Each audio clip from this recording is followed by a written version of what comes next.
you've seen throughout the semester that I've kind of glossed over, like the clone method or the equals method or what protected means, it's one of the visibilities, or a lot of other stuff like that. I wanted to briefly explain what a lot of that means. For those going on into CS201, it's going to make a, you're going to sort of start on inheritance. It's a quick review of arrays, and then you start doing inheritance. So I wanted to just sort of introduce you to what it is so you're aware that this concept exists. I'm going to show a couple cases where it's useful, and I have a couple other things in store for lecture that I think will make it worth your while. So a couple announcements. Obviously, there was a test and a quiz. For the most part, all the exams got returned. Actually, pretty much all the exams got returned yesterday. I have not loaded them into the gradebook yet, but the average was an 81. Grading guidelines, they're written up. I just have to massage them into the right format for the web page. This weekend, it's going to be such an exciting weekend for me. I get to spend the whole weekend doing grades and regrades and grading guidelines. Oh, it's going to be fun. Yeah, I know, right? So let's see. Homework 10 is due Tuesday at 10 a.m. That is the official date listed on the website. For those showing up to lecture, I'm telling you that you can turn it in up to 24 hours late without any penalty. So effectively, it's due Wednesday at 10 a.m. for those who don't show up to lecture. Oops. There will be extra TAs there on Monday and Tuesday, since I expect, excuse me, I expect that will be when the crushing throngs of students will be there. So let's see. Obviously, the final assignments, I'm going to return a slew of them this weekend. They're going to have a somewhat shorter regrade period.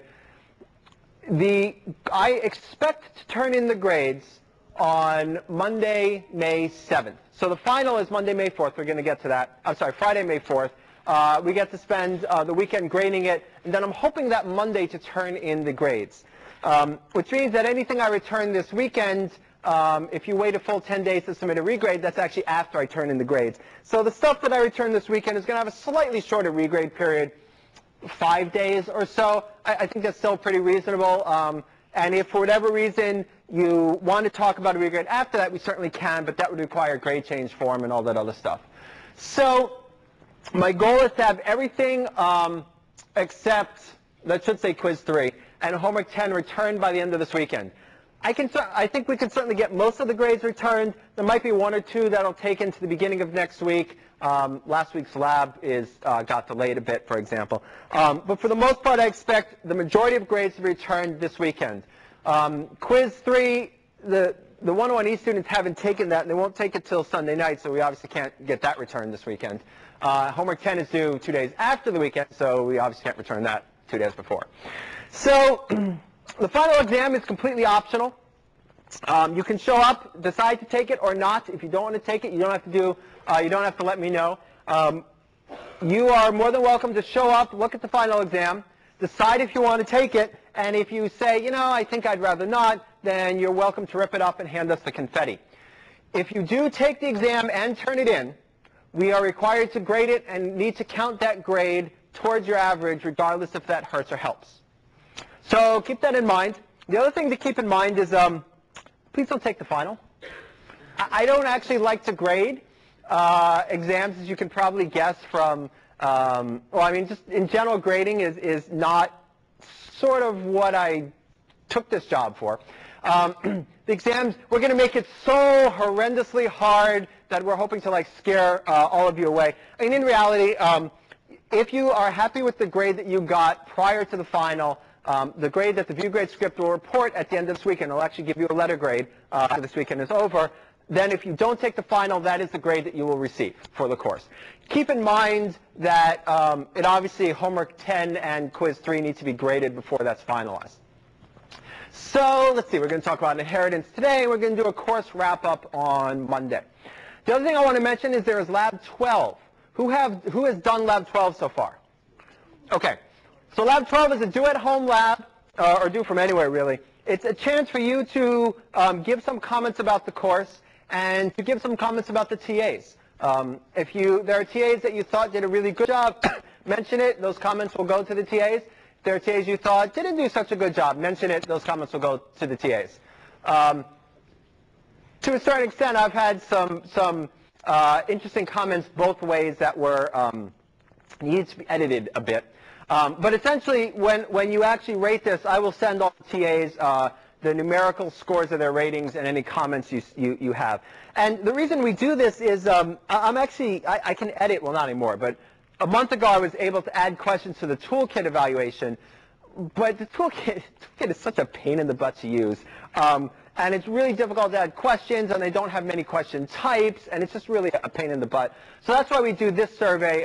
It allows us to ask a lot more questions than the kind of questions that I want to ask. So there's both the survey on the lab and the toolkit survey. We're hoping you do both. We're not requiring you to do both. You still need to submit a file, but there's only like half a dozen questions that are required, which is kind of about how many questions are required for most assignments. So if you feel that it is a problem that, you really don't want to submit these grades or these comments, you certainly don't have to. You still have to go through the process to get the grade for the lab, but you can avoid putting any comments if you'd like. But again, please, I would love for you to send comments because I like feedback. You can probably tell, I keep all the comments I've received are on my website. So I'm not afraid of feedback. I want to know what you think, what you liked, what you didn't, et cetera, et cetera. Questions, comments, concerns? Yes? Oh, yes, quiz 2 grade adjustments. As I mentioned, so we talked about, I forgot that on Monday too. I'm expecting to add a couple points to everybody's quiz 2 grade, is the short of it. The quiz 2, the prime part was a bit too hard.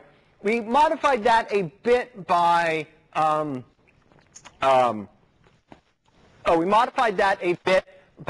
having the quiz 2, the grading parts, the primes part, be a relatively small amount. I think it was only like 15 points, whereas the other parts were like 25. And I think we're expecting to give probably about 5 points to everybody's quiz 2 grade. And that will also make up for we had talked about this after it was returned. We had said that it was a bit hard. So I still have to deal with that this weekend. And I got this really bizarre anonymous feedback that I probably should clarify. It said it was obviously very mad at me, saying how unfair it was that I was grading question 11, page 7, the one that I said don't do. And it said, how dare you grade this question after you told us not to do it? Apparently this person was under the impression that I was going to give everybody a 0 for that particular question, and then just say, tough luck, you listened to me, but you're still going to get a 0 for that question. I'm not quite sure what that comment meant, but obviously everybody on the exam got full credit for that question, even though I told you not to answer it. And if you didn't, then let me know. You certainly should. So obviously the question that I told you not to do on Wednesday, everyone got full credit for. So I'm not quite sure where that misunderstanding was from. Okay. Any other questions, comments, concerns? Yes? Will there be extra TA office hours over the weekend, or will they just be normal hours? I'm not expecting there to be any extra TA office hours over the weekend, just because we're not set up to do office hours over the weekend. I am expecting there to be extra people there Monday night and Tuesday night. So it will be the same hours that people are currently there, which is, 9 a.m. to like 9 p.m. or something like that. But there will be extra TA staff there to handle the throng of people. Yes? Is there any need for a grade curve? The question is there going to be a need for a grade curve? I don't think so. The current average grade in the course, and this is both 101 and 101E, is in the very high 80s. And as I said, it's from the beginning semester, there's a fixed point curve. 90 above is an A, 80 and above is a B, 70 above is a C. So that means the average grade is higher than we had expected it to be. It was about a B+. I think if there are assignments that we feel are too hard, we will curve individual assignments, such as giving everyone 5 points on quiz 2, rather than modifying the curve. Because modifying the curve is such a pain, and it ends up creating a huge headache when adding a couple points to the assignment effectively does the same thing. So it will still be the 10-point curve. We have not yet released what the grade ranges are for, B minus, BB plus, what those sort of thresholds are. We have to figure that out this weekend. Other questions, comments, concerns? So what y'all think of the test? Oh, wait, I'll get to that question in a second. Like past experience, how does the plus minus and regular break down? In the past, the bottom 3 points of the decade being 80 to 90, the bottom 3 points was a minus, the top 3 points was a plus, and the middle 4 points was the regular grade. Now, keep in mind I make no guarantees that that's what it'll be this year. It's historically been very similar to that. I would be very surprised if it was more than a point or two off, but it's somewhere in that range. So rounding count, so it's 79.5 is going to be a B minus. It's 79.49999999999 is going to be a C plus. And if you get a 79.4999999, no need to email me. I get lots. I mean, anytime I make a threshold, I have to be firm on that threshold. Otherwise, I get this flood of emails. And as much as I like hearing from all of you, that particular flood is what I'm trying to avoid. So the threshold will all be like it'll be 83 is the threshold from a B minus. Let's say 83 is the threshold from a B minus to a B. Then 82.5 will be the B. And 82.49999 will still be a B minus. Other questions, comments, concerns? So what y'all think of the test? Hard, easy? Are you talking about It was long, but it was okay. Okay. How many people thought that it was hard but fair? How many thought it was hard, like unfairly hard? How many thought I'm insane and sadistic for giving a test like that? Okay, so I know your name. I know your. How many thought it was easy? Okay, a couple people. Yes. When you at the beginning when you said don't do question 11, I thought that meant that 11 was the last question, and then it gets to the end, and I noticed that there was a number 12. Oh. Because I thought. Did you do number 12? I noticed at the last second I scribbled through. Oh, okay. Most of it. I missed number 12 because Huh. that was the last. Like I thought that you would take off the last problem. Okay, so let's chat after about that. Okay, other questions, comments, concerns? All right, so I wanted to spend some time today talking about inheritance. And I have this really long red slide that I wanted to wait until after the exam to show you. I think it's really cool. I showed it in my 202 class, and they seem to like it too. But before we get to that, so obviously this is not required material. This is not going to be on the final. But I want to show you where we are and where we're going to move, or where one moves from here. Give me a second, too. Where one moves from here further on in Java. For those of you taking 201, you're going to see inheritance when you hit CS 201. Question?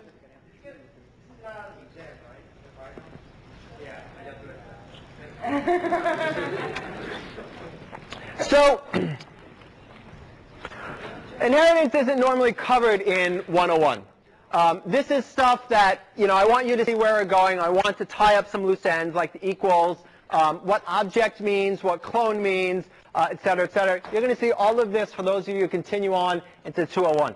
If you're confused, please ask questions. Inheritance is one of those things that it takes a while to sort of grasp why it's useful, kind of like references, why they're useful, why they're used, et cetera, et cetera. So, let's say we had a transportation computer game. We had planes, trains, and automobiles moving around, running into each other. And we have a whole slew of different types of vehicles. We have our planes, right, jets, helicopters, space shuttles, anything that comes off the ground and isn't in the water. Automobiles, cars, trucks, motorcycles, and trains, right? Diesel, electric, monorail, trolley cars, whatever you want. Ships, you get the idea. So, and this is an image that I have of a similar transportation game.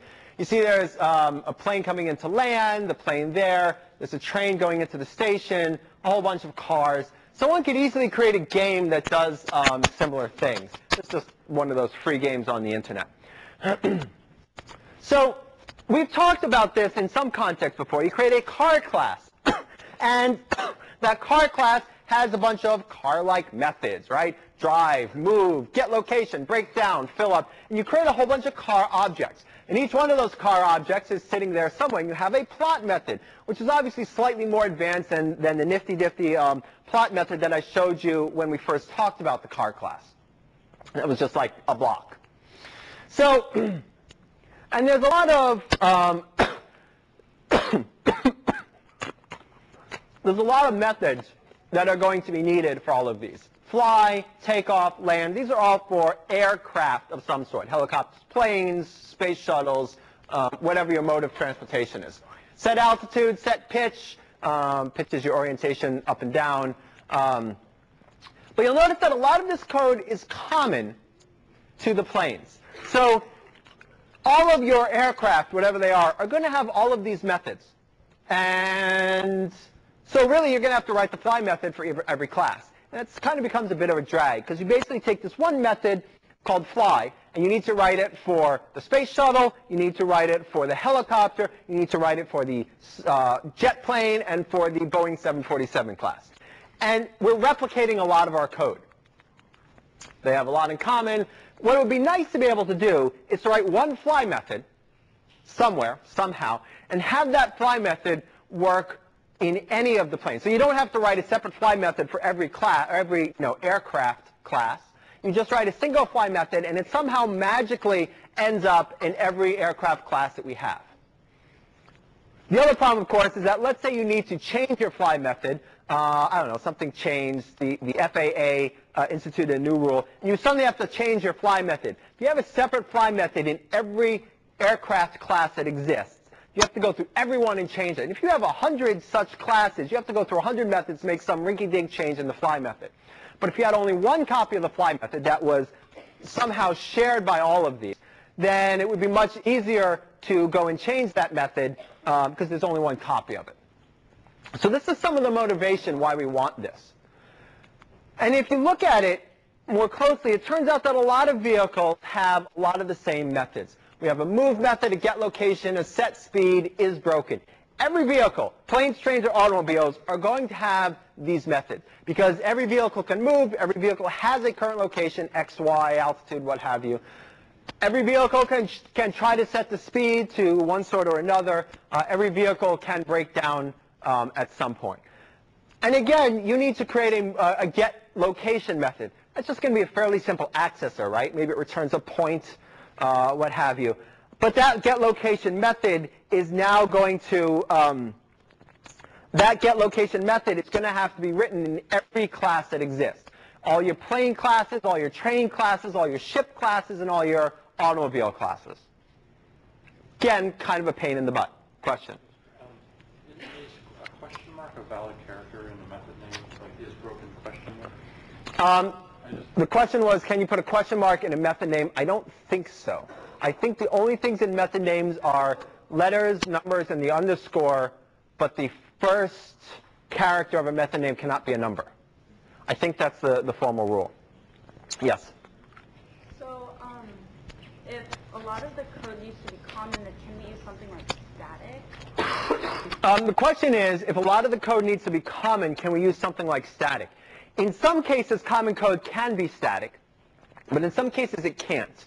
Because a lot of these are operating on a specific object, so making it static is difficult.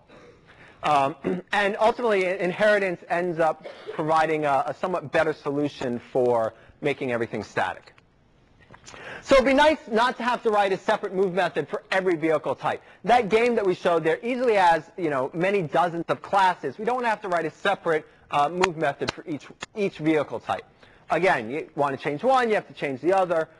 We want to be able to specify a single move method and somehow have it magically copied into every class or every vehicle-like class. What we're going to talk about is inherit. We're going to write a single move method, and it's going to be inherited by all the other classes. And what happens then is if we change the one copy, that change gets propagated through all the classes that exist. Let's talk about that a bit more. So here we have a diagram just showing the hierarchy. Vehicles can be planes, trains, and automobiles. You have a couple different types of planes, you have a couple different types of trains, and a couple different types of automobiles. Right? You could also have ships, you could also have, bicycles, anything you want. So what we're going to do is in the vehicle class, we're going to write 4 methods: move, get location, set speed, and is broken. And in that vehicle class, what's going to happen is every class beneath it in the hierarchy is going to inherit those methods. So we only write one move method. It's in the vehicle class. But every class defined here is going to have a copy of that same move method. It will inherit that method. And I'll show you the exact procedure for doing this inheritance in a second. So now every class has at least 4 methods: move, get location, set speed, and is broken. And we only have to edit one copy if we want to change it. The planes class is going to have 5 methods: fly, take off, land, set altitude, set pitch. Those are methods that are common only to planes. Cars can't fly. Neither can trains do a takeoff. So here in the planes class, we have 5 more methods. So now if I look in the jet class, I haven't even done anything in the jet class yet, and it already has 9 methods. It has the 4 that it got from vehicle and the 5 that it got from plane. So our jet class, before we even start, has 9 methods.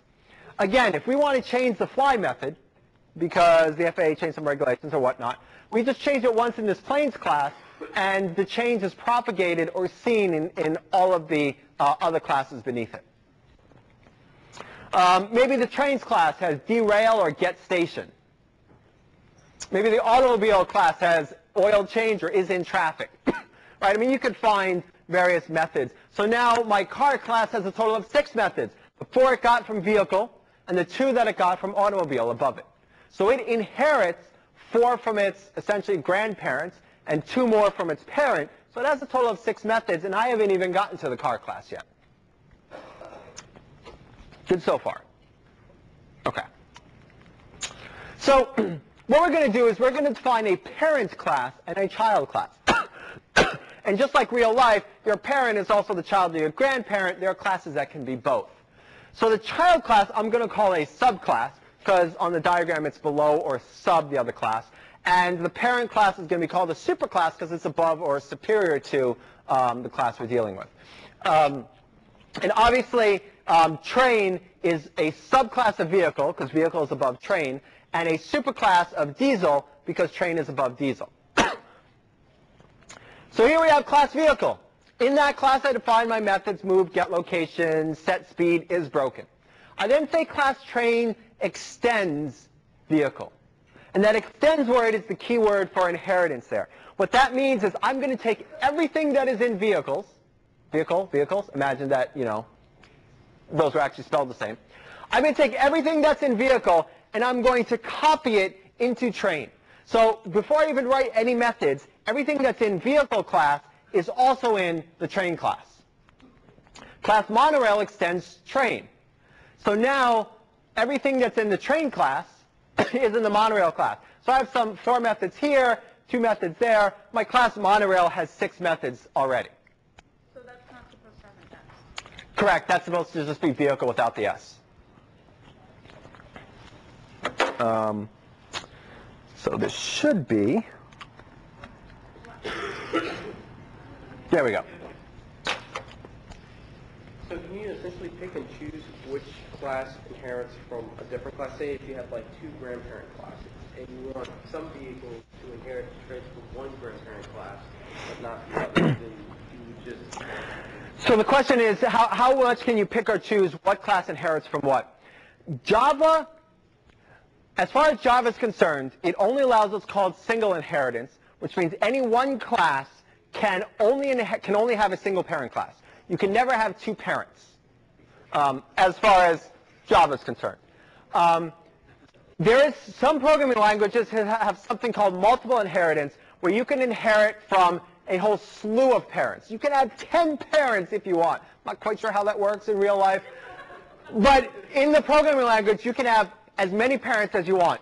That ends up creating a lot of difficulties for the language design. Java can fake, so that's called multiple inheritance, because you inherit from a multiple number of parents. Java can fake multiple inheritance through something called interfaces, we're not going to see interfaces this semester. So you can sort of do something like you're thinking of, but not directly through inheritance. So if we were to do something like this in a program right now, we would just have multiple parent classes. Any one class can only have a single parent class. There's something called interfaces. Well, I mean in succession. Oh, yes. Right, because you go back. I mean, you only have one parent class, but you have a grandparent class. You could have a great-grandparent class, that sort of stuff. So Java only does single inheritance. Multiple inheritance, for those of you majoring in CS, you'll see it much, much later. Say you want to adjust the flag method in just helicopter thingy as opposed to like Everything? Yes, you can do that as well. So what happens is that, let's say the move method. No. Yeah, let's say the move method in monorail needs to be adjusted. So move method is defined here in vehicle. It's copied into train, and it's copied then into monorail through inheritance. You can update it for a specific class if you want. So I could say, yes, I know I'm given a move method, but I'm going to update it and make a better move method in the monorail class. We'll see how to do that in a minute. Okay. Yes?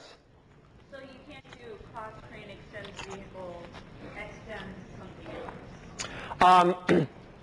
Well, you only specify the parent, and then the grandparent is automatically specified. So class monorail extends train, and since train extends vehicle, and vehicle, as it turns out, extends something, it forms a... One line is what I'm saying. Correct. Correct.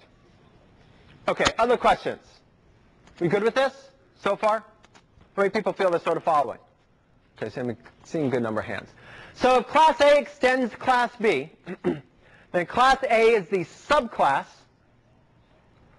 and class B is the superclass. If I was to draw this out diagrammatically, A extends B, it'd just be, B over an A. I can also say A is a B. A monorail is a train. A train is a vehicle. A helicopter is a plane. Well, I'll pretend it is for this lecture. A plane is a vehicle. So it's the is-a relationship where a subclass is a superclass. And with some restrictions we're going to see in a little bit, everything that the superclass has, the subclass has as well. There's some restrictions because, of course, nothing in Java can actually be simple. So if train extends vehicle, then train is a subclass of vehicle. Vehicle is the superclass of train. Train is a vehicle. And almost everything in vehicle is copied into train.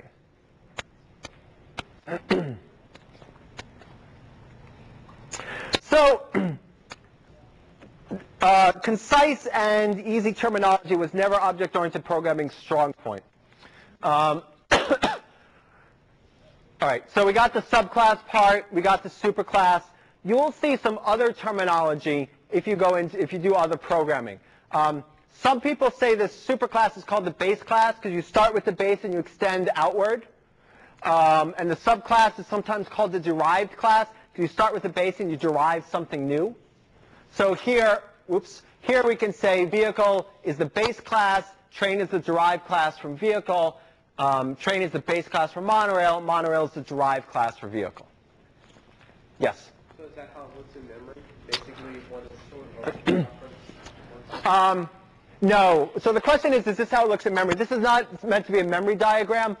There are memory diagrams, but they're horrendously complicated.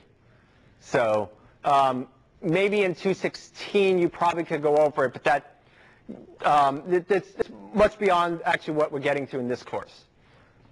Oh, that was the same. Okay. Any other questions? Okay. So now for a little break. This is a website that I saw online that I thought was just really, really kind of cool. And cool because, it makes you think of various ways. And this is going to talk about how do you visualize many dimensions. The question was asked in this class, and this is actually what made me think of bringing this in, how do you visualize more than 2 or 3 spatial dimensions? We live in 3 spatial dimensions. Well, a TV is obviously 2-dimensional. You can add color, so that gives a perception of depth, even though a TV screen is flat, or we're going to consider it being perfectly flat for this. The color gives it, makes it look like it has depth, so it looks like a 3D image. And of course, you add time, and that's 4 dimensions that are being displayed on a 2-dimensional surface. This particular website is something that talks about how to visualize higher dimensions. Let me first say that the scientific basis behind this is really kind of questionable. The person didn't actually do their research quite as well as they could. But I think it's a very interesting thing because it gives a very interesting way to think about it, even if it's not quite true.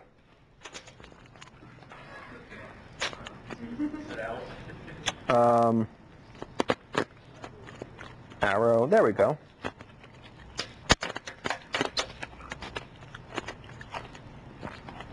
I have Flash 8.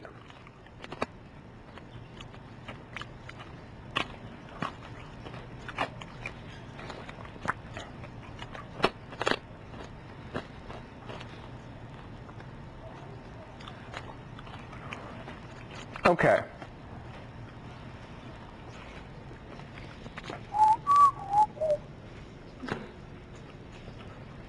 It's coming. It's coming.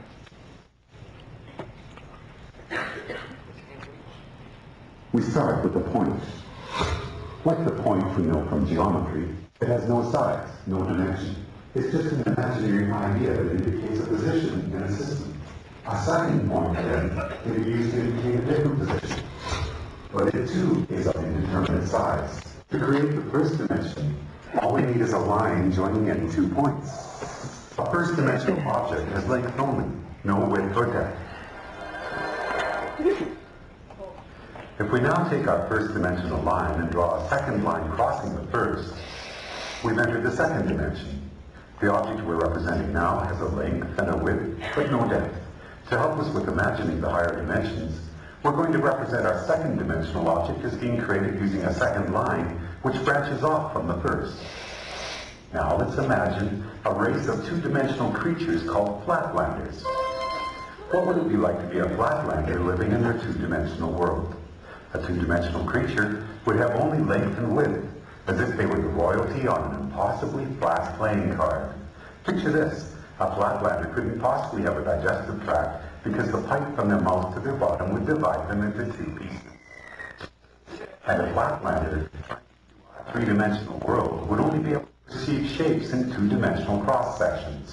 A balloon, for instance, would start as a tiny dot, become a hollow circle which inexplicably grows to a certain size, and shrinks back to a dot before popping out of existence. And we three-dimensional human beings would seem very strange indeed to a flatlander. Imagining the third dimension is the easiest for us, because every moment of our lives, that's what we're in. A three-dimensional object has length, width, and height. But here's another way to describe the third dimension.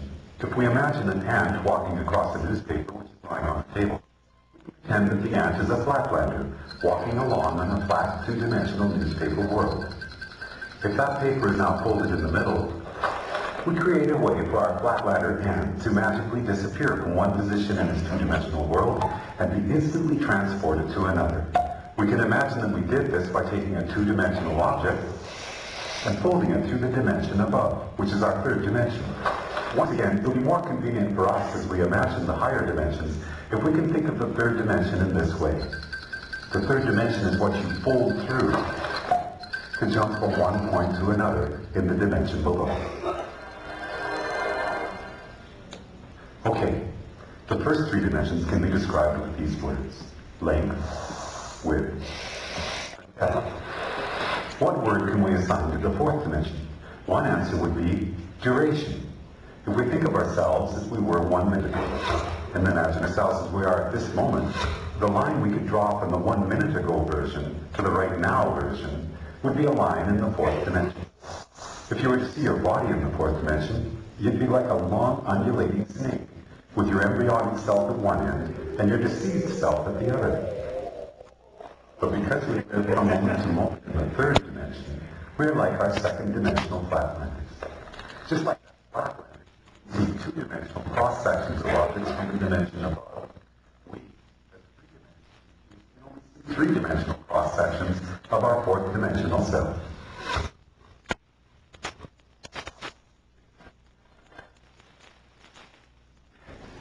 One of the most intriguing aspects of there being one dimension stacked on another is that down here in the dimensions below, we can be unaware of our motion.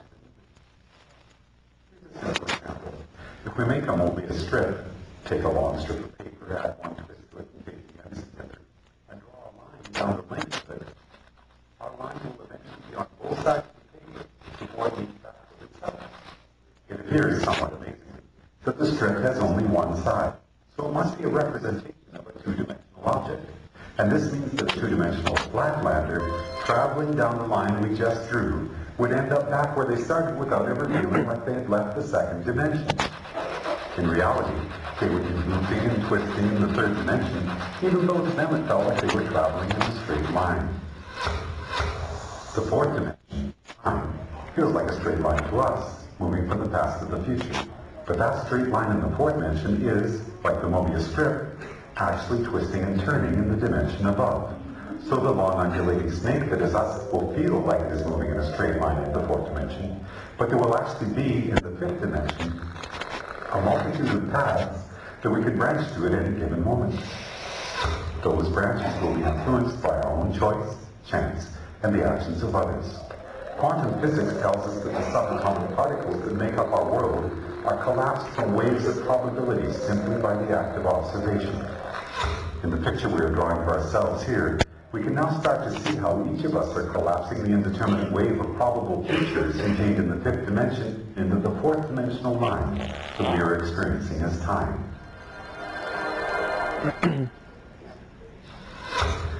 What if you wanted to go back into your own childhood and visit yourself? We can imagine folding the fourth dimension through the fifth, jumping back through time and space to get there. But what if you wanted to get to the world where, for example, you had created a great invention as a child that by now had made you famous and rich? We can imagine our fourth dimensional selves branching out from our current moment into the fifth dimension.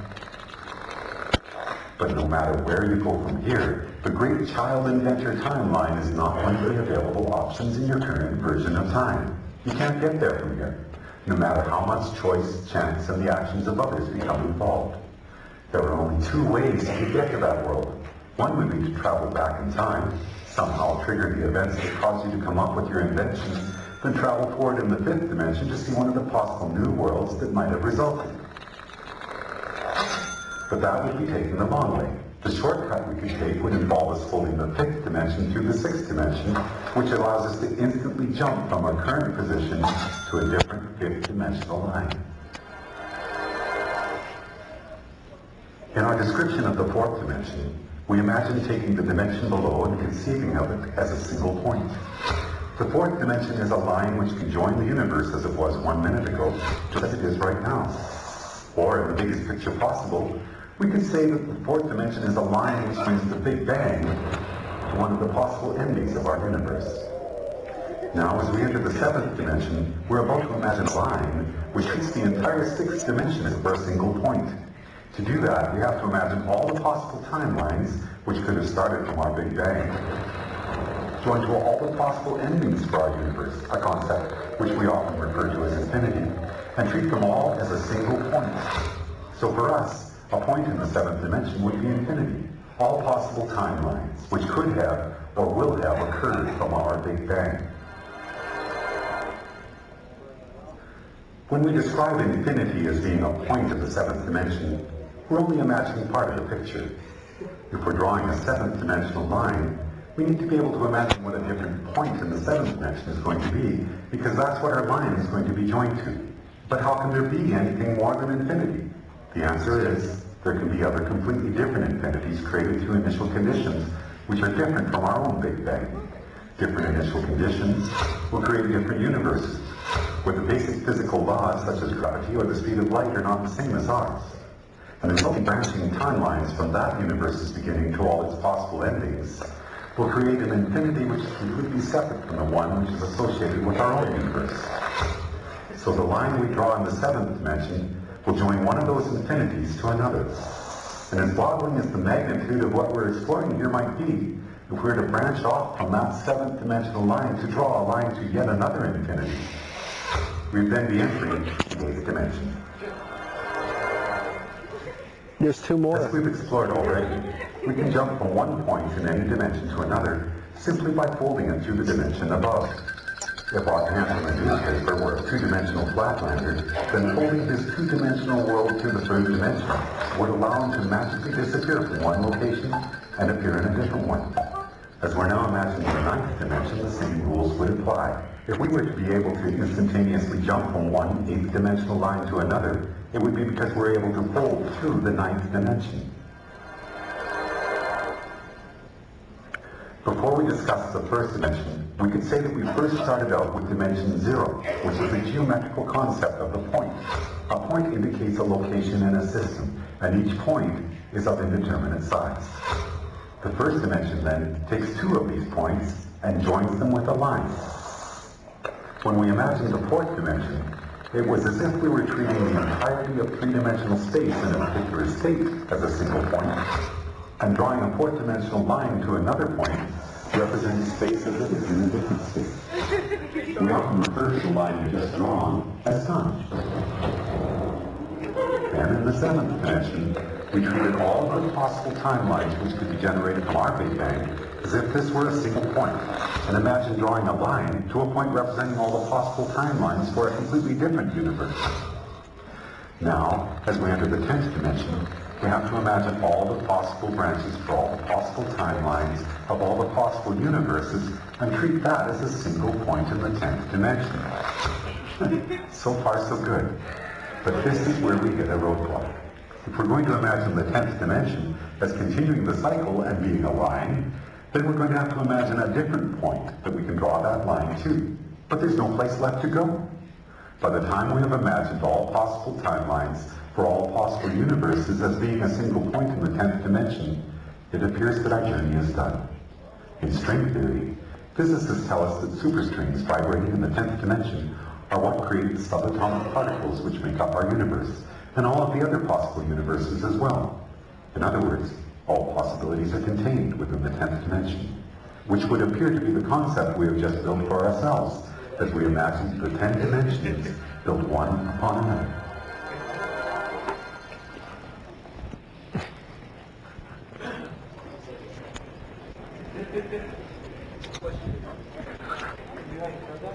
So I've had to watch that many times before it started sort of making sense.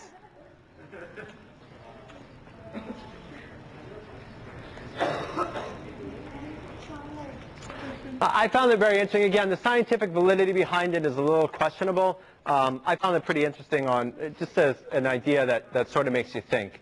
So, all right.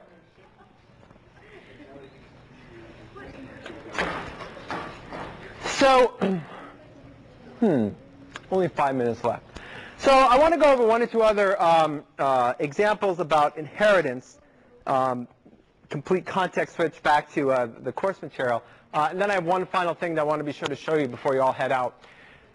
Actually, you know what? I'm not going to have much time. So we're going to talk about inheritance in a bit, blah, blah, blah, blah, blah. I'm going to spend some time talking about it next time. Protected, that deals with inheritance. We have object, we have this, that, clone. We'll see about this Monday. I'm trying to get to the end. And being as, right, okay, got it? Got it? Give you a big test on this.